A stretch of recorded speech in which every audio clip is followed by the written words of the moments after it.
One of the things China is most infamous for around the world is its tight control over internet usage inside the country. They've easily censored millions and possibly billions of articles since they started blocking content over 10 years ago. So when and why did censorship start in China? In 1994, China welcomed the internet into their country in an attempt to compete with other countries in the new information age. Back in 1979, Deng Xiaoping initiated the open door policy, which would open up China to Western knowledge, foreign trade, and investment. China struggled with opening up because it wanted to keep its people away from Western ideals as much as possible. Deng Xiaoping once said, "If you open the window for fresh air, you have to expect some flies to blow in." Thus, the Golden Shield project was born in the late 1990s and began operations in late 2003. Operated by China's Ministry of Public Security, this censorship and surveillance project would soon become known as the Great Firewall of China. Now, what exactly does China want to keep hidden from its citizens? There are many popular websites used outside of China that simply don't exist within the Great Firewall. There are over 1 billion active users on sites like Facebook and YouTube, but they're seen as platforms for dissent in China, since the government can't control the content on these sites. They can only hide them from their citizens.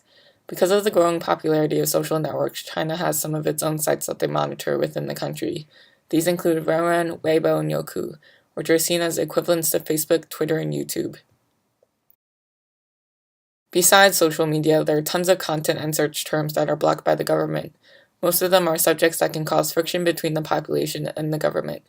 It is estimated that there are about 40,000 or more internet police that monitor the internet for this content and remove it accordingly.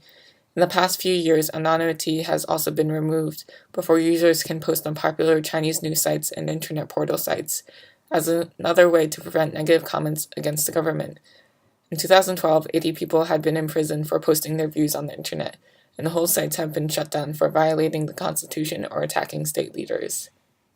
If you're curious about what else is blocked or restricted, you can visit greatfire.org. They provide up-to-date information on what domains, searches, IP addresses, and more are affected by the Great Firewall. Over 40% of Chinese citizens are internet users, so how is China able to censor the internet from all of them? There are a few methods that are commonly used, such as IP blocking, DNS filtering and redirection, URL filtering, page scanning, packet filtering, and connection reset. So an IP address is a number assigned by an internet service provider to your devices that are connected to the internet. China blocks IP addresses of websites that they have blacklisted. So if a user tries to access a website with a blocked IP address, the user's request will be denied and the site will not load. If there are multiple websites that use a shared hosting server, all websites on the same server will be blocked. When we type a domain name in the address bar, DNS or domain name service converts the domain into its IP address. When the DNS does this, it's called resolving the domain name. DNS filtering means that the domain name will not be resolved, while DNS redirection will return an incorrect IP address. URL filtering scans the requested URL string for target keywords, regardless of the domain name. China's Ministry of Public Security has a list of keywords that it wants to keep censored, so any URLs that contain these keywords will be blocked. Page scanning is when the surveillance system scans the content of the site you have reached and judges them for acceptability.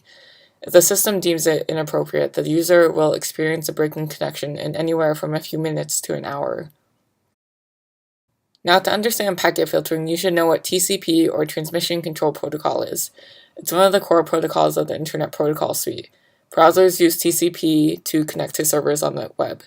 If a certain number of controversial keywords are detected in a network packet, which contains all transmitted data, then the transmission will be terminated. So if the filter has blocked a previous TCP connection, future connection attempts from both sides will be blocked for up to 30 minutes. This is called the connection reset. It's important to note that users who try hard enough and often enough to reach the wrong sites may be reported to authorities. So how are we able to bypass these censorship methods without getting in trouble? Most methods involve using proxy nodes and data encryption. I'll be talking about open proxy servers, VPNs, secure shells, onion routing, and open API. So using proxy servers outside China is the most basic method out there. But if you use a simple open proxy without an encrypted tunnel, it will do little to circumvent the more sophisticated sensors China has now. VPNs and secure shells are the most powerful and secure methods for bypassing surveillance technologies. They use proxies and encrypted channels like other approaches, but they depend on a private host, a virtual host, or an account outside of China instead of open and free proxies. Another method is called onion routing, which emphasizes anonymous communication over a computer network. Messages are encrypted multiple times and then sent through several network nodes called onion routers. Each onion router removes a layer of encryption to uncover a routing instruction, thus passing along to the next router where the process is repeated. This technique prevents the nodes from knowing the origin, destination, and contents of the message. Twitter uses another clever method called Open Application Programming Interface, or OpenAPI, which lets users post and retrieve tweets on sites other than Twitter. This makes it harder for the government to censor since they have to find each individual feed at different URLs. That's all for now, and I hope you learned something new today.